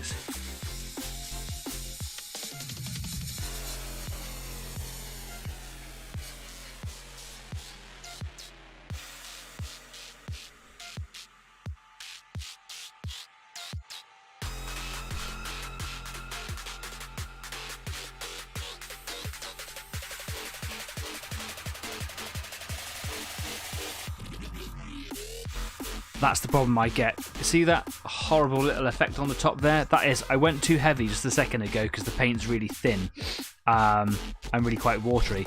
and then I put a little blast of air on top of it to try and dry it up so that I can paint straight over top of it, and it leaves that horrible mark. So now what I've got to do is just air from a distance, let that congeal, and then paint over the top, but I will be left with that pattern, and there's no real way that I know of to kind of get rid of that. But this whole tank is just about practice.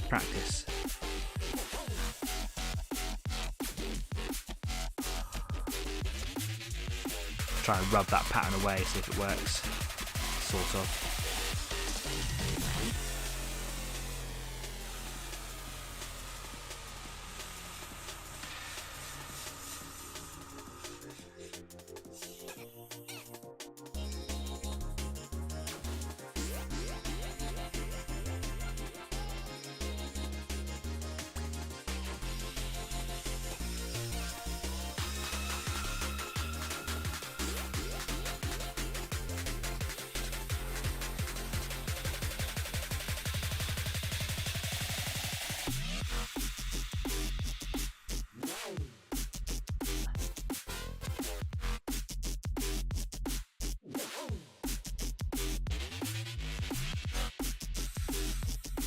Losing my nerve a little bit now because it's quite unruly, it's quite hard to control. Don't fear the paint, Danny.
It's so difficult.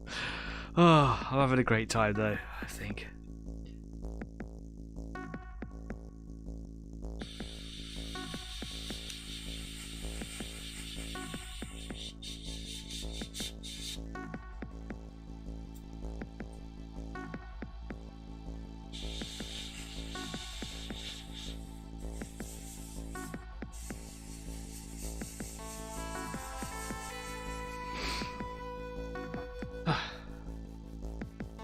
Do you know what, guys? It's getting close to that time, isn't it? You can tell by the music. It's getting close to the end of the game. So, the turret might cover most of that. Yeah, you're absolutely right, it might do, but it will show when the turret turns off at different angles. And also, it's just a good place to practice, if you want my opinion. So yeah, while it might cover that, I'm okay with that, knowing full well that it's just a good practice canvas, really. What I've noticed today is that my edges are really quite blurred out, and I think that's needle size. It's also an uncontrollable paint. While it comes out with such good quality, comes out really wildly. Combine that with blurred edges, and I've got a bit of a recipe for unneat paint lines. But that's something to work on. That's practice. What isn't controllable this evening is the depth of that green, the darkness of that green. It is far too luminous. It's really quite starkly. It's got a bright green, and I would expect something at least twice as dark to go on here. But you know, what can you do? Perhaps buy the right colours. I genuinely thought that they were. The thing is that on this box, look how dark that is. What am I doing wrong? Look how dark on there. Olive green shadow. There's something not right here, is there? Look at what I've got on the screen. Now look at that. So I just don't know. There needs to be a pro out there who knows exactly what it is that I'm doing wrong, and hopefully can sort of teach me. because like I said, I'm definitely lacking a lesson here.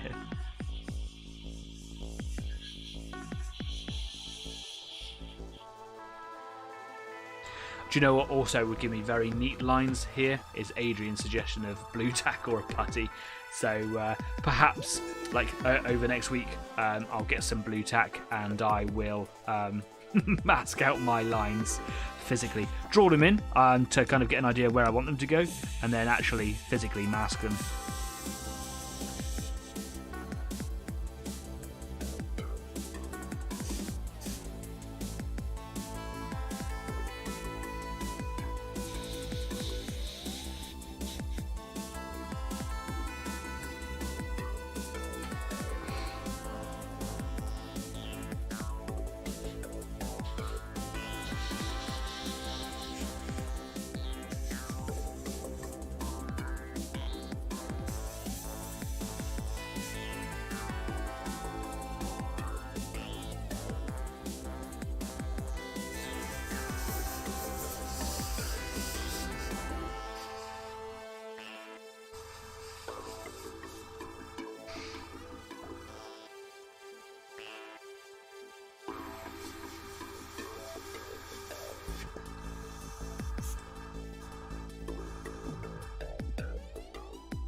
Anyway, I'm happy with the pattern at the moment. It's quite good fun. I don't know if it's really a realistic pattern, but well, we'll see what happens. I might put some blue tack on it later on and see where we end up with it. But yeah, just give it some cold air a minute. Just let that dry down a little.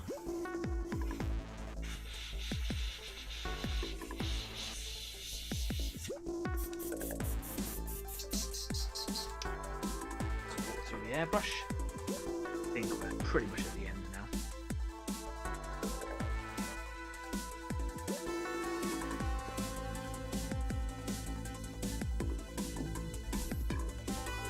You could be the Wazomatic for the knight with arms like that. Okay. I'll get Wazomatic written on my hoodie. Try brushing it on and see how it comes out. Yes, that is obviously one of the very logical solutions. Let's come away from here. Why am I talking here? One of the very logical solutions is just brush it on, and that would give me really crisp lines, or I could see exactly where I wanted to go. What I was trying to do is just sort of teach myself, I suppose, just control. Just being able to make sure that I can control the airbrush, because it is a wild animal in some cases. For getting large spaces done, for doing like the modulation colours initially, like it is an unparalleled tool. It'd be very hard to achieve similar with a normal brush, although you could. It's just a very fun. I just burped. I'm so sorry. Gassy beer. It's a very fun process, and I enjoy it a lot, and I absolutely love the olive green. The allied olive green is a beautiful colour to work with. There's a Panzer Grey for the Germans as well, which is a much harder one to work with, but I just enjoy that process. And these colours here are also a modulation set. And the idea is just that with the airbrush you can kind of get like sort of like zenithal sort of directions in there as well. So if you want a bit of light coming in, you kind of aim at a particular direction, and the flow of paint coming out with air kind of assists with that process. Having painted with a brush for almost all my life, I want to also just become better with the airbrush. So there's lots of reasons why I'm doing it all with the airbrush, but of course, like I say, I can just map it in with a brush as well. We'll get brush strokes in that, even if they're ever so slight. So again, another advantage with the airbrush is you eliminate that almost entirely. But at my level, obviously I'm getting these little bursts, leaving little patterns and spider webbing, etc. In the paint, and they stay there. So pros and cons either way. Yeah, I'd like to be able to get really good at the airbrush and then try and replicate that skill with the brush, just to kind of show myself how far I've come on. But of course there are just frustrations today in the colours that I've got, and it is annoying. What I was looking forward to doing was kind of painting all of these colours on and then going back to the yellow colour and doing the little dots all over it, because there's several different variations of German camouflages, and those yellow dots really do set it off. I think that they are kind of an iconic camouflage pattern. Jeff says, try one of your US paints, painting for olive green. Yes, I could. There's something in my head that says don't, and I think that's just something to be overlooked because that's just my brain saying, oh, but those are for ally paints. Because I'm an idiot and I should definitely give it a go. What's the harm, right? I could always go back over it with this. It might be that the yellow is a really bright background and it's just a luminosity sort of thing coming through. Like basically, the difference between a black and a white undercoat, right? It could just be that it's a really vibrant colour beneath it and it's just setting that green off really, really bright. I just think it's too light. It is when you compare this photo and this reference chart on the side, the swatch. I'm not even on the right thing, am I? When you compare this photo and this colour swatch on the side, these colours do not match with the paints that are coming out, and I would love it. I'm going to have a look as well, and I would request that someone else helps me here, seeing if you can find anything online where people are talking about this set of paints and if they are correct, if people are hating them or not. I'm going to have a good look too. More eyes the merrier. It would really help me out a bunch. And then just see if there's other ways of doing it. Another thing as well is that I could just not paint it in modulation colours and just go, here are the 3 colours. Here's a yellow, here's a green, here's a red. Do filters, etc. Table of Horrors having to shoot. See you later, mate. Take care. Catch you all next week. Take care all. See you later, mate. Thanks for coming along. Thanks for your input. Really valuable, really kind words as well. Thank you very much. Bye. Yeah, it's annoying, isn't it? When you think you got the right thing and then clearly you haven't. I don't know what to take from it. Anyway, that's going to be it for me today. I'm probably going to stay online for another half an hour. I'm just going to play around with a little bit of blue tack and take Adrian's advice and see if I can use that as a putty mask. This little pile of blue tack that I got over here, not the best of conditions, but I've got some bits and pieces. I've probably got a whole sheet of it downstairs somewhere, because there's always blue tack in someone's house, isn't there? Always. And just see what difference it makes and see if it's easy to do. And then I might even have a go at using an allied olive green to see where it gets me. Anyway, I hope you guys have had a good evening this evening. If you've been working on something today, do tell us all about it. Take a photograph of it or just write up about it. Pop it on Facebook. A lot of people like to put it attached to the listing for this week's show, but you can pop it anywhere you like on Facebook. It's for you. It's for everybody. So go for it. I'm genuinely interested in the stuff that you paint, so please do share it with me. I find it an inspiration. So yeah, go for it. Also, if you like what we do, please do consider subscribing to the show. It's such a small and easy gesture for you, but it means the whole world to me. It really does. It makes my world go round. And we're up to 164 subscribers right now, and I couldn't be happier. I could be happier if we got to 165 by the end of the day. That would be nice. I'm really trying to push my luck here. But yeah, please do share the word. Get Easy 8 out there. Take it to work. Take it to school. Take it, I don't know, to your mate's house. Put up a poster. Wear a t-shirt. Whatever it is. Just interested in making the Easy 8 community bigger so that we can share it with more people and get more people involved in this, and having the live company together while we do difficult paint jobs.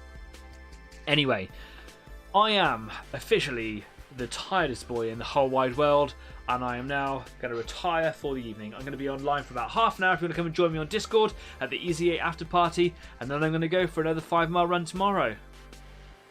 It just never stops, guys. It never stops. Anyway, that's enough from me. Until next week, stay safe, be kind, keep on painting. I'll see you soon. Take care. Thanks very much for coming along. Bye-bye.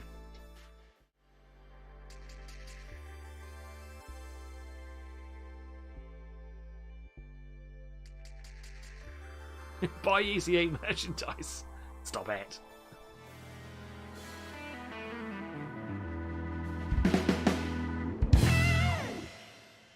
God, I'm so tired.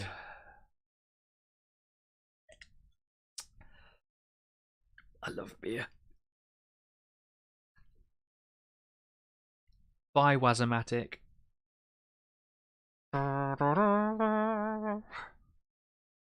Stop it.